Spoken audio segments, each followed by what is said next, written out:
Democrats are panicking about the gubernatorial race in New Jersey. Because if they can't even win the governorship in one of the most reliably blue states in the country, then what does that say about the shape of the Democrat Party resistance?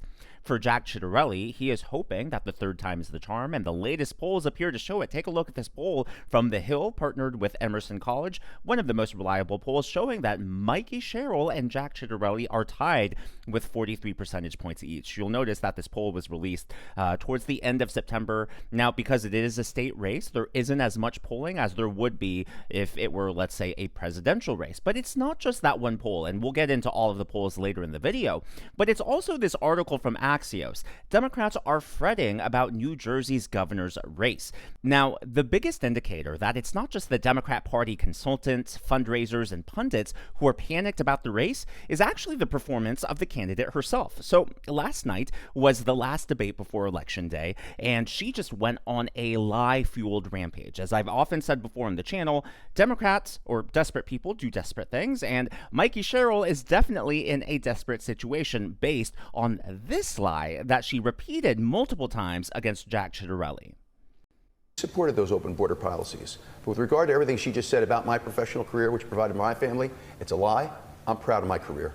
You get 30 seconds. I'm happy to publish the information. And here are the sure facts. You are. I work because I think our kids deserve better. I think the people you got addicted and died deserve better than you. And I'll tell you, tens of thousands here as you published misinformation, as you got more people addicted, as you got paid to develop an app so that more people could get more opioids and die. I got to walk at my college graduation.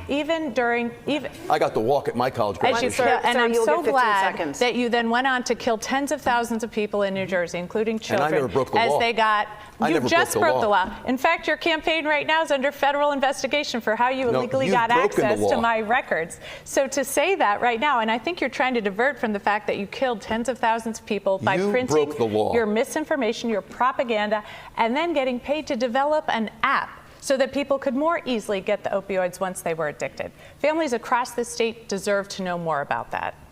So right there, you could see she crossed a line when she accused him of directly killing tens of thousands of people. There is no way to prove that, and so I wouldn't be surprised if there's a defamation or libel lawsuit that comes forward in the future. And in fact, that lie was so ridiculous that even historically left-leaning newspapers in New Jersey are coming to Jack Ciattarelli's defense. Take a look at this headline from the New Jersey Monitor. Mikie Sherrill's wild, dangerous claim about Jack Ciattarelli. From the article itself, some of Sherrill's accusations appear related to a 2021 Star Ledger story by Ted Sherman. So it is true that Ciattarelli had a medical publishing firm. He ended up selling this firm in 2017. But let's not forget the point of this firm. This publishing firm, it wasn't meant for the public. They actually published papers for physicians. Yes, licensed medical professionals. And this firm, by the way, was accredited by the University of Tennessee, and it was funded with grants from the pharmaceutical industry. So if Mikie Sherrill wanted to attack him about something, she should have said, oh, you took money from, Big Pharma.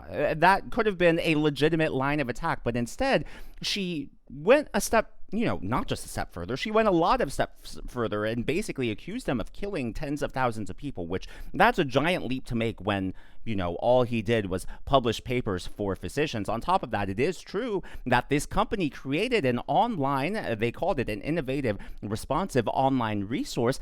But again, that was to help people who were suffering from chronic pain get pain medication and opioids. That's not the same thing as enabling addiction or disregarding medical ethics and, just pushing drugs out there to people who don't need it. Now, like I said, she could have attacked him for taking money from Big Pharma, and where this all appears to come from is this article. Ciattarelli often touts his Main Street business on the campaign, but it was no mom and pop operation. This is from 2021 when he ran for governor the second time. So that article, it wasn't even accusing him of killing tens of thousands of people. It was just basically exposing, hey, this guy has more of a corporate and Big Pharma background rather than bootstrapped operation. That really was the whole point of that article. So what Mikie Sherrill did was take two truths and use that to spin one giant lie that isn't supported by those two truths. So again, don't be surprised if there's a defamation lawsuit coming in the future. But unfortunately for Mikie Sherrill, she could lie all she wants, but the contrast was apparent for all to see. Just this moment from last night's debate, what would you do your first day, your first hour as governor of New Jersey? Well, the Republican, Jack Ciattarelli, he would sign executive orders to immediately lower taxes, lower gas prices for the citizens of New Jersey. What would the Democrat, Mikie Sherrill, do? Well, her first act as governor would be to sue President Trump. What is the thing that you think you'd like to have to be the top brass in this state? What do you want to do the first day you're in office that no one's thinking about? Start with you. I want to join the court case against the tariffs that the president's implementing right now. That's one of the #1 things I hear about as I speak to thousands of New Jerseyans, is how these tariff costs are raising everything from a cup of coffee to the groceries they buy to make dinner at night. Sir?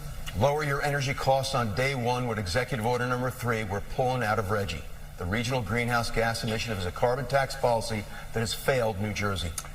Again, the contrast couldn't be more clear, and if Mikie Sherrill ends up losing this race, she'll only have herself to blame. And like I said at the top of the video, it really will reveal a lot about the state and the strength, or lack thereof, of the Democrat Party resistance right now. Well, there is even more bad news for the Democrats, because their registration advantage in New Jersey is rapidly shrinking. Just in September, there was a gain of 2,385 Republican registrations, whereas the Democrats have lost 4,362.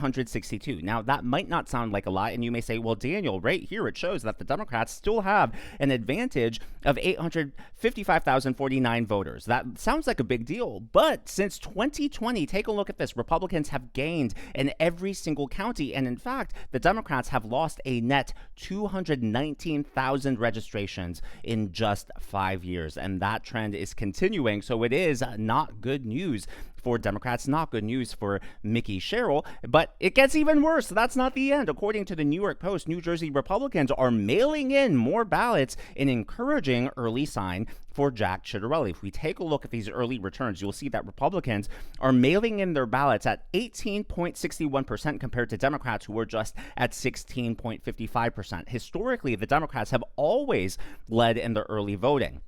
Now, there is a big caveat to all of this. You'll notice that Democrats still have requested more mail-in ballots, but that is not a surprise because Democrats usually outpace and outperform Republicans when it comes to vote by mail, so that's not a surprise right there, but it is surprising, and it is indicative that there's a lot of enthusiasm on the Republican side. The fact that they are currently outpacing Democrats mailing in those returns. And then, of course, on Election Day, Republicans turn out en masse. They always swamp the polls when it comes to that. So the Republican candidate, Jack Ciattarelli, has been storming the state, holding rallies and town halls. He visited Essex County, which is the deepest blue part of the state in New Jersey, and it was one of his most packed events yet. Not only was the room packed wall to wall, but there were so many people that there was actually an overflow line and a crowd waiting outside just trying to hear him and maybe catch a glimpse of him afterwards.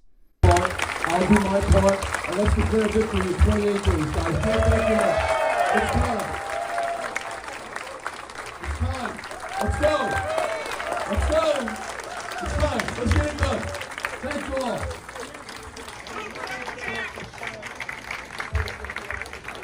Yeah, you couldn't see it because of just the way the wall and the angle was working there, but the crowd was flowing into the parking lot, and so many people were waiting outside wishing that they could have entered the building. But there is even more bad news for the Democrats. As Ciattarelli has been storming the state, he's picked up key endorsements. One of those huge endorsements, multiple, came from Hudson County, where 3 Democrats deflected and actually endorsed Ciattarelli. This includes an elected mayor as well as a city commissioner. So that is just not a good look for Mikie Sherrill, and multiple Democrats across the state, not just in Hudson County, have also deflected and endorsed Ciattarelli. Now, if we take a look at the polling average, it is clear that the Democrat, Mikie Sherrill, does have a lead here, 3.3 percentage points, but if we take a look at all of these polls, so the most recent ones are on top and the older ones are on the bottom, and you will see that this is clearly trending in the right direction. The oldest poll, Sherrill was leading by 21 percentage points, but the most recent poll, the one at the very top, Qantas Insights,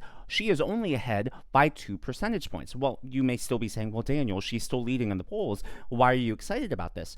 Well, the last time that Jack Ciattarelli made it to the general election in New Jersey, he was underestimated by the polls by 5 percentage points. So you'll see in gray, the RCP final average. So what Real Clear Politics does is they average all of the polls, and you will see that the Democrat Murphy was ahead by 7.8 percentage points in all of the polls, the average of these polls. But what were the final results?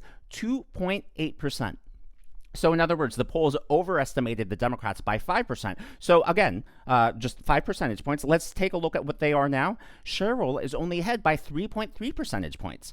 Let's say that it's the exact same margin of underestimating, overestimating this time as it was in 2021. Well, that is a good sign for the Republicans. But that is not all. There is a secret weapon that the Republicans have in all of this. But before we get to that, I would like to acknowledge the members of today's Governor's Club.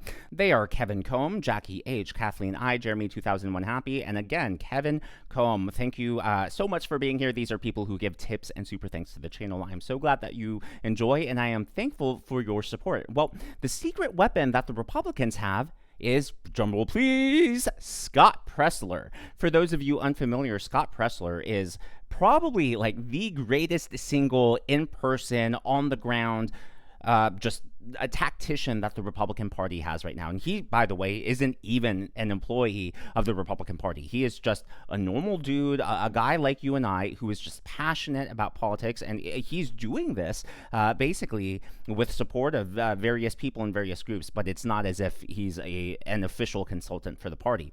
But a lot of people credit him with winning the state of Pennsylvania for President Trump, or if he, wasn't the sole reason why President Trump won, because obviously Trump campaigned a lot in the state. There was a lot of ads that flooded the airwaves, but Scott Pressler was there doing the hard work of actually getting new registrations, getting people to switch their registrations, getting people to the polls.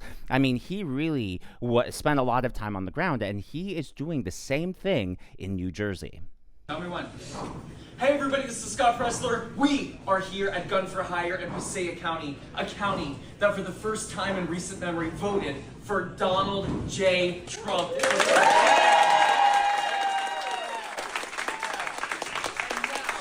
doing a postcard because families are coming together, and we on Tuesday, November 4th, 2025, we are going to shock the nation by electing as Governor Jack Ciattarelli.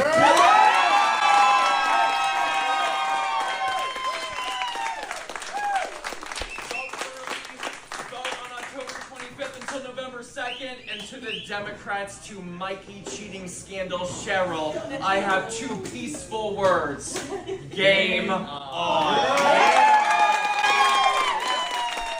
That is not all, though. In honor and remembrance of Charlie Kirk, according to The Blaze, many conservatives have pledged to knock on 500,000 New Jersey doors to make sure that Jack Ciattarelli is actually able to pull this off. So personally, I'm excited. I'm hopeful. We'll see what this brings, and I'm very excited for a Ciattarelli win. Now, it's not all sunshine and roses for Ciattarelli. The betting odds still have Mikie Sherrill as the overwhelming favorite, but as you can see, her odds have been consistently dropping since the end of September. As always, though, all of this is just my analysis and commentary. That is what's going on in the world of politics from my point of view, and I would love to hear from you. So, do you think that there is actually a realistic chance for the Republicans to take the New Jersey governorship, or do you think it's all a pipe dream and that this is just all hopium and copium? Let me know your thoughts on that down in the comments below. If you haven't already, please be sure to leave me a thumbs up. I know it's a simple thing to ask for, but it really does help me reach more viewers like you in the algorithm. Be sure to smash that subscribe button and to check out one of these videos.